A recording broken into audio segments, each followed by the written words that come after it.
तो भई आज मैं एक कहानी सुनाने वाला हूँ आपको। 1-2 दिन पहले मैंने एक वीडियो बनाया था न्याय पे, इंसाफ। तो ये उसी से रिलेटेड है कि ऐसे भी राजा हुए हैं जो बहुत ज़्यादा न्यायप्रिय थे और न्याय उनके लिए ये जो हमारे नाते रिश्ते होते हैं, परिवार है, बाल-बच्चे हैं, इत्यादि इन सब से बहुत ऊपर की चीज़ होती थी न्याय। तो कोई राजा था कि बहुत ही न्यायप्रिय था और बहुत सादगी से रहता था। उसके राजमहल का खर्चा बहुत ज़्यादा नहीं था।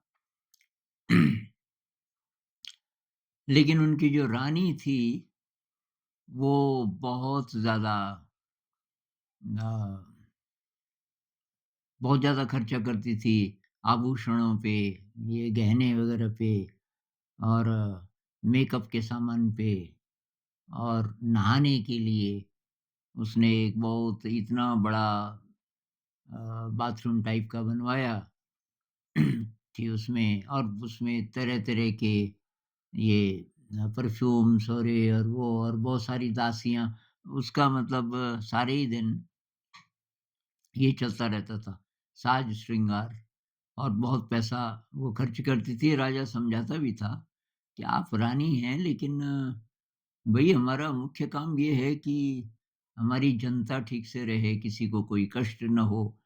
तो ज़्यादा से ज़्यादा पैसा उन पे हमें खर्च करना चाहिए। तो रानी नाराज़ हो जाए कि फिर मेरे से शादी क्यों की आपने? मैंने तो सोचा कि राजा हैं, तो कंगाल तो होंगे नहीं मतलब। तो राजा बेचारा चुप रह जाता था और ये जो रानी थी कुछ बेरहम किस्म की भी थी। मतलब वो जो गरीब लोग हैं, उनको ऐसे समझती थी जैसे कि जानवर हैं, कीड़े-मकोड़े हैं। तो एक बार क्या हुआ, सर्दियों का टाइम था और रानी की नज़र पड़ी कि धूप आई हुई है। अभी-अभी सूरज निकला और बहुत अच्छा मौसम है और अचानक उसकी इच्छा हुई कि आज मैं स्नान करूँगी नदी में। एक छोटी-सी नदी थी, महल से करीब 1 किलोमीटर के आसपास रही होगी और उस नदी में से नहरें निकाल के सिंचाई होती थी। थोड़ा-थोड़ा पहाड़ी इलाका भी था, तो नदी ऊपर से आती थी और फिर जब नीचे समतल मैदान में आ जाती थी, मैदानी जगह में, तो वहाँ उसमें कुछ तालाब थे। बहुत गहरे नहीं थे, लेकिन नहाने के लिए अच्छे थे और वहाँ से पानी भी पीते थे, बहुत सारे गाँव के लोग वहीं से पानी ले जाते थे। तो उसने दासियों को बुलाया कि जल्दी से इंतज़ाम किया जाए, मैं नहाऊँगी, अ, तालाब में नहाऊँगी। दासियों ने कहा, "महारानी जी ठंड है और पानी काफ़ी ठंडा होगा इस समय।" उसने कहा, "कोई बात नहीं, मेरी इच्छा हो रही है, ठंडे ही पानी से नहाना है और वहीं नहाना है।" तो ख़ैर इंतज़ाम हुआ, वो 4 सैनिक बुलाए गए जो डोली उठा के ले जाएँ और ये बहुत सारी दासियाँ, उनके कपड़े और साबुन और ये परफ्यूम और ये सारा जो सामान होता था नहाने का, तो पहुँच गए उस तालाब के पास। उस तालाब से थोड़ी दूर पे करीब 20-25 मीटर दूर पे नदी से थोड़ा ऊपर की तरफ एक झोपड़ी भी थी, लेकिन उसमें कोई था नहीं उस समय। अब रानी नहाई और उसको भयंकर ठंड लग गई, क्योंकि पानी तो बहुत ठंडा था उस समय। रानी ने बोला, "जल्दी से आग जलाओ, जल्दी से आग जलाओ।" तो अब आग कहाँ से जलाएँ? उन्होंने कहा, "महारानी जी टाइम तो लगेगा, ये लकड़ियाँ लानी पड़ेंगी जंगल से और तो कम से कम समझो कि 20-25 मिनट से पहले तो आग का इंतज़ाम हो नहीं सकता।" उसको बहुत गुस्सा आया, उसने कहा, "तुम देख नहीं रहे हो सामने पे ये घास-फूस की झोंपड़ी है, इस पे लगाओ आग।"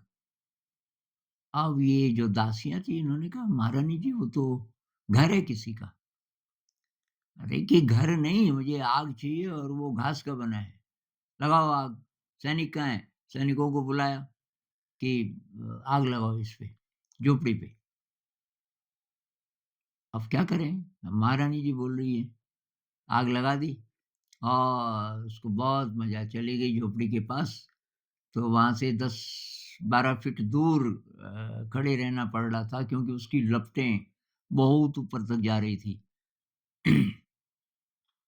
अब वो पहाड़ी के ऊपर खेत में कोई किसान काम कर रहा था। उसकी नज़र पड़ी कि आग लग गई। वो उसके दोस्त का घर था। उसका दोस्त पहाड़ी के दूसरी तरफ था, थोड़ी दूर पे। उसने आवाज़ लगाई, "भाई पता नहीं कैसे तेरी झोपड़ी पे तो आग लगी हुई है।" तो वो था, उसकी पत्नी थी, 2 बच्चे थे, वो आए, भागे-भागे जब तक वो वहाँ पहुँचे तो करीब 1 घंटा तो हो गया होगा। तो ये आग-ताप करके कपड़े-कुपड़े ये बदल के वगैरह-वगैरह और फिर डोली में बैठ के तो चले भी गए थे और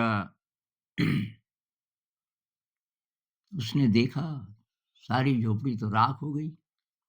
तब तक उसका पड़ोसी भी आ गया था जिसने बताया था उसको। तो पड़ोसी था पर उसकी झोपड़ी काफ़ी दूर थी वहाँ से।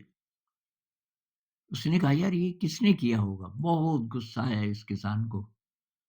उसने कहा, "ये तो ऐसे इंसान ने किया कि तू कुछ कर नहीं सकता।" कि क्या मतलब? राजा तो बहुत न्यायप्रिय हैं, मैं उनके पास जाऊँगा। अरे कि ये उन्हीं की महारानी ने किया। वो नहाने आई थी, उसको लगी होगी ठंड कि उसने कहा, "महारानी हो कोई भी हो, मैं तो जाऊँगा महल में।" उसने कहा कि भई न्यायप्रिय हैं राजा लेकिन वो अपनी पत्नी के खिलाफ थोड़ी सुनेंगे कुछ भी और तू बोल भी नहीं पाएगा कि क्यों नहीं बोल पाऊँगा, मैं जाऊँगा। अभी बेचारा नंगे पैर और मिट्टी से सने हाथ और पैर, पसीना-पसीना गया भागता-भागता तो महल 1 किलोमीटर दूर वहाँ से शायद महल था। बाहर एक घंटी थी। राजा ने बोला कि किसी को पूछने की ज़रूरत नहीं है, जिसको भी न्याय चाहिए ये घंटी बजाओ। उसकी डोरी थी बहुत लंबी। तो उसने वो बहुत बेतहाशा उस घंटी को बजाने लगा। चुप ही ना हो बस बजाता जाए, बजाता जाए। राजा ने किसी सैनिक को बोला, "भई कोई बेचारा कोई ज़रूरतमंद है, जाओ जाके देखो, उसको लाओ अंदर।" सैनिक गया, सैनिक ने डाँटा, "इस तरह क्यों बजा रहा है, ये इतनी देर तक?" उसने कहा कि मुझे राजा जी से मिलना है, महाराज जी से। हाँ, हाँ, कि महाराज ने बुलाया है अ, लेकिन तेरे को तमीज़ है नहीं, इतना ज़्यादा नहीं बजाते घंटी। ख़ैर, आ गया वो राजमहल में, उसकी शक्ल देखी सबने, कइयों को तो हँसी आने लगी। महारानी भी बैठी थी, महारानी भी नहीं जानती थी ये कौन होगा। महाराज ने देखा गरीब आदमी है, जूते भी नहीं है इसके पैर में, कपड़े भी फटे-पुराने से हैं। ऊपर तो कुछ भी नहीं था, नीचे एक छोटा-सा कपड़ा था और महाराज ने कहा, "बोलो।"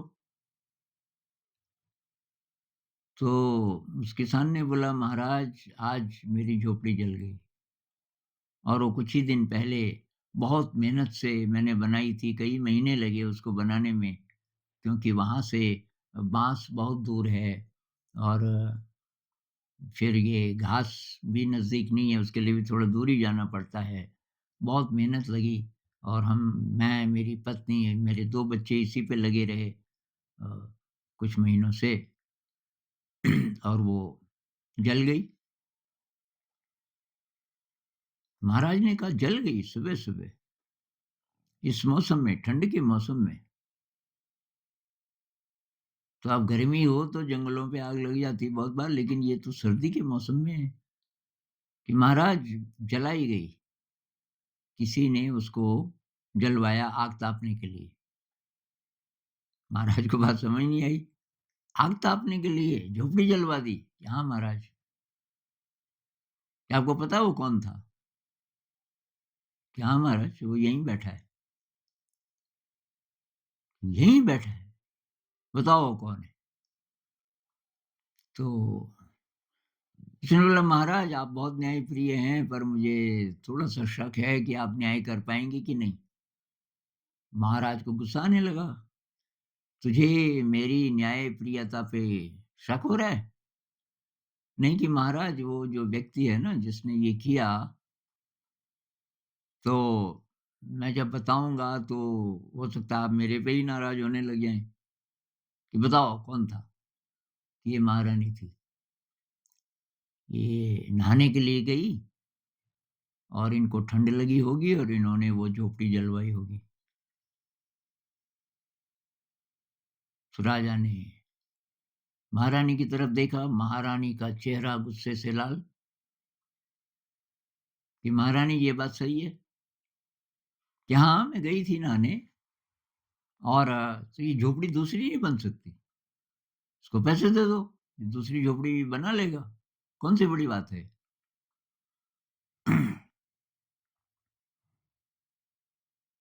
तो महाराज को लगा कि इसको कभी पता ही नहीं चलेगा कि झोपड़ी की असली कीमत क्या होती है।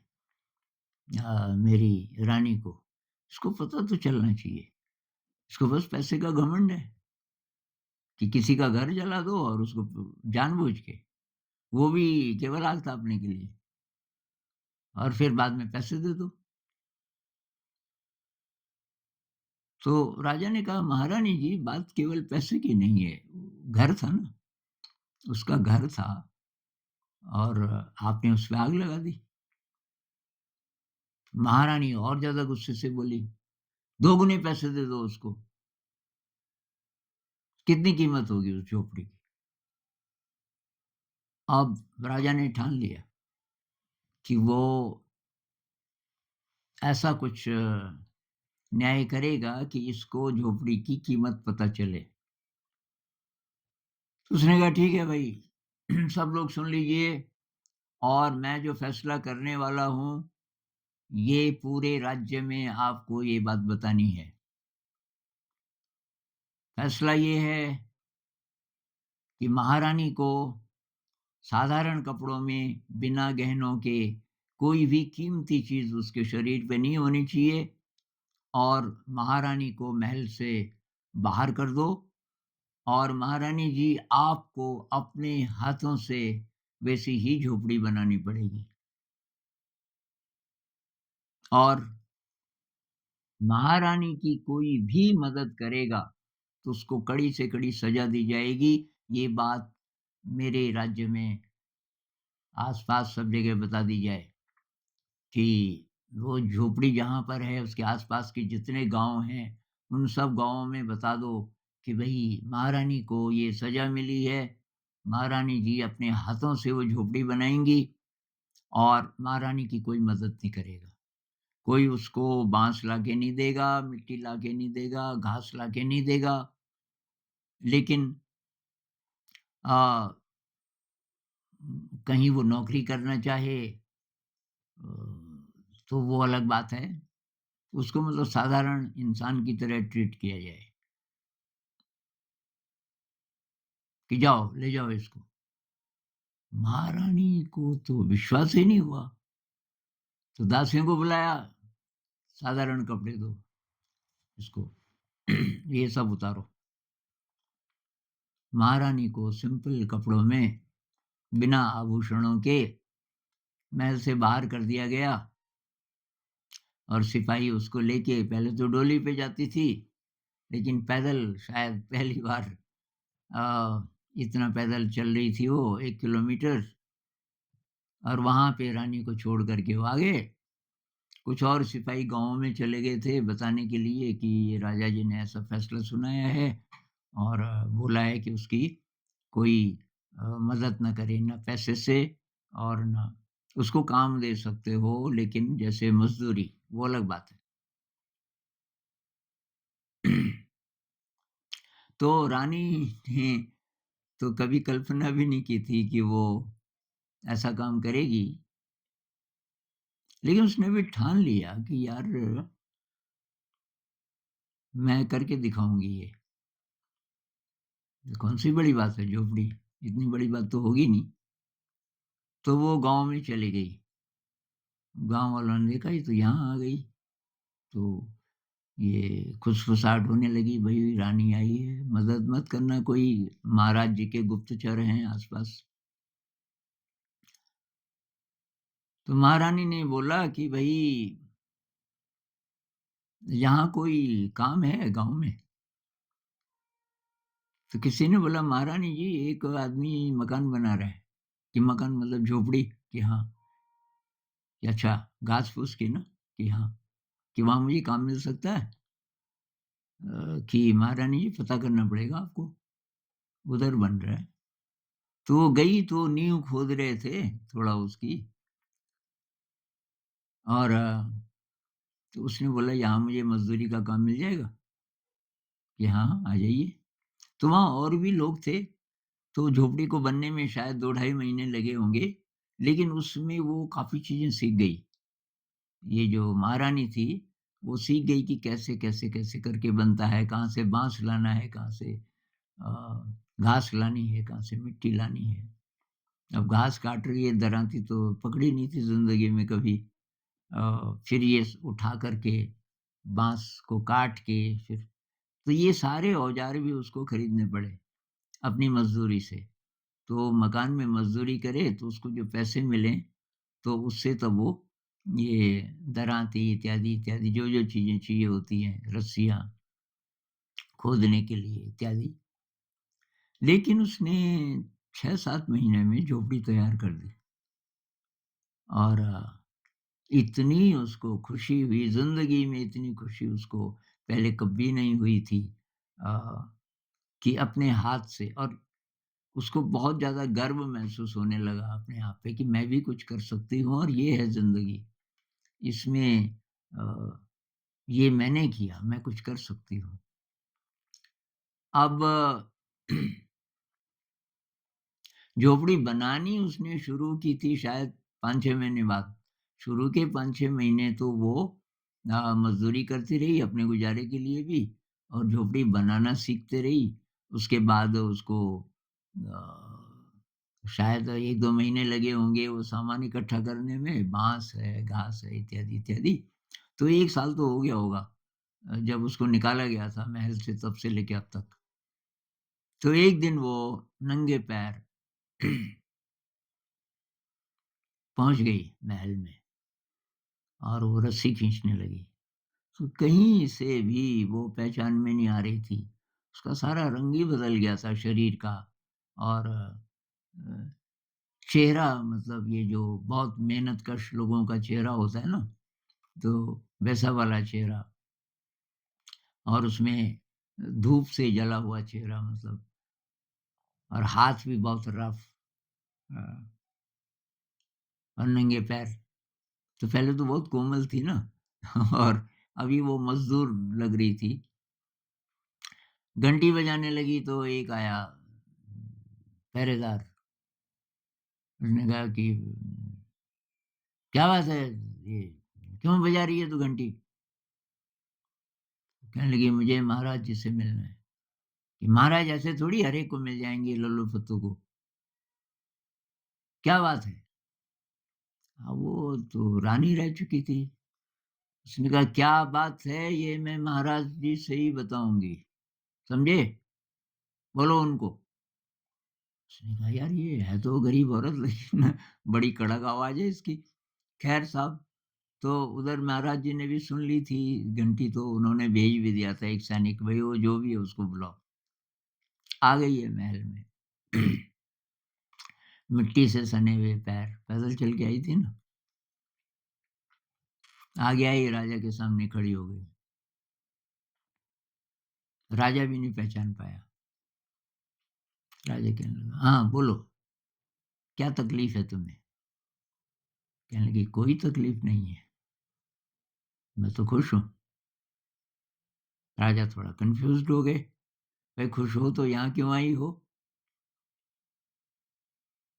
कि ज़रा ध्यान से देखो महाराज, आप मुझे जानते तो नहीं हैं क्या? महाराज ने देखा, देखा, देखा, हल्का-सा उनको लगा कि यार ये महारानी तो नहीं हो सकती। महाराज ने कहा, "ठीक से तो नहीं मैं पहचान पा रहा हूँ, लेकिन तुम्हें बताओ, भूल गए कि 1 साल पहले आपने मुझे बिल्कुल गरीब औरत की तरह निकाला था इस महल से, बिना आभूषणों के, याद है?" महाराज ने कहा,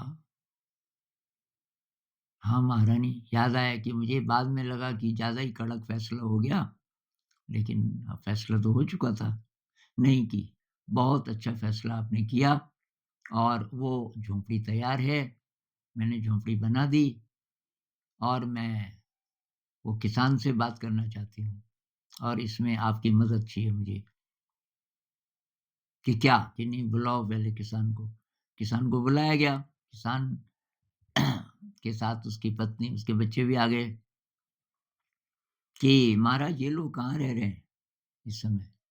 महाराज ने कहा इनको तो मैंने छोटा वाला महल दिया हुआ है और वहीं रह रहे हैं तब से। अ, महारानी ने कहा कि मैं आपसे कुछ माँग सकती हूँ? आप तो राजा हैं ना? हाँ, हाँ, महारानी बोलिए कि वो महल इन्हीं को दे दीजिए। वो यहीं रहेंगे और वो जो मैंने बनाई है झोपड़ी, वो मुझे दे दीजिए। ये किसान जी से गुज़ारिश की उसने कि वो झोपड़ी मुझे आप दे सकते हो, मैं वहाँ रहना चाहती हूँ। महाराज ने कहा कि आप महल में नहीं आओगी? कि नहीं महाराज, वहाँ जो खुशी मुझे मिली और वो तो मेरी झोपड़ी है ना अपनी, मैंने बनाई अपने हाथों से, तो उससे तो मुझे बहुत प्यार हो गया और उस ज़िंदगी से भी, मैं तो वहीं रहूँगी। तो महाराज को बहुत आश्चर्य हुआ और अब महाराज प्यार तो करते थे ना उसको, बहुत प्यार करते थे पहले। तो महाराज ने कहा इसका मतलब मैं आपको नहीं मिल सकता कभी, कि क्यों नहीं मिल सकते? लेकिन आपको वहीं आना पड़ेगा, झोंपड़ी में, मैं नहीं आऊँगी यहाँ, इस महल में। तो ये कहानी मैंने बहुत पहले पढ़ी थी बचपन में और इसकी छाप इतनी गहरी रही मेरे ऊपर कि यार ऐसा भी न्याय हो सकता है। जब बात न्याय की आती है तो तब ये अपना पराया सब एक तरफ। न्याय के मामले में कोई अपना नहीं है, कोई पराया नहीं है। तो वो प्रार्थना है ना, मैंने ये जो न्याय पे, इंसाफ पे एक वीडियो बनाया था, उसमें मैंने कोट किया था इस फ़िल्म को, 2 आँखें 12 हाथ, कि उसमें कैदियों के साथ एक नए प्रकार का न्याय होता है और वो अच्छे इंसान बन जाते हैं। उसमें ये प्रार्थना है, ऐ मालिक तेरे बंदे हम। तो उसमें बीच में आता है कि ऐ मालिक कुछ ऐसा करो कि हमारे अंदर से बदले की भावना ना हो। कोई कितनी भी बुराई हमारे साथ करे, हम उसके लिए कुछ अच्छा करें। तो इस केस में ये महाराज चाहता तो दंड दे सकता था उसको कि कारावास में बंद कर दो, ये कर दो, वो कर दो। लेकिन उन्होंने ऐसी सज़ा दी कि महारानी को महसूस हो झोपड़ी क्या होती है। तो मेरे ख़्याल से तो दंड इसी प्रकार के होने चाहिए। किसी ने भी कोई क्राइम किया है, कुछ गलत किया, दंड इस प्रकार का होना चाहिए कि उसको रियलाइज़ हो सके अ, कि भई ये इस केस में जैसे कि झोपड़ी क्या होती है और कैसे बनती है। तो इसे मनन कीजिए और हम लोगों को कोशिश करनी चाहिए कि हम न्याय से चलें अपनी ज़िंदगी में। अपने और पराये का भेद भूल के जब न्याय की बात आती है तो सच्चा न्याय करें। नमस्कार।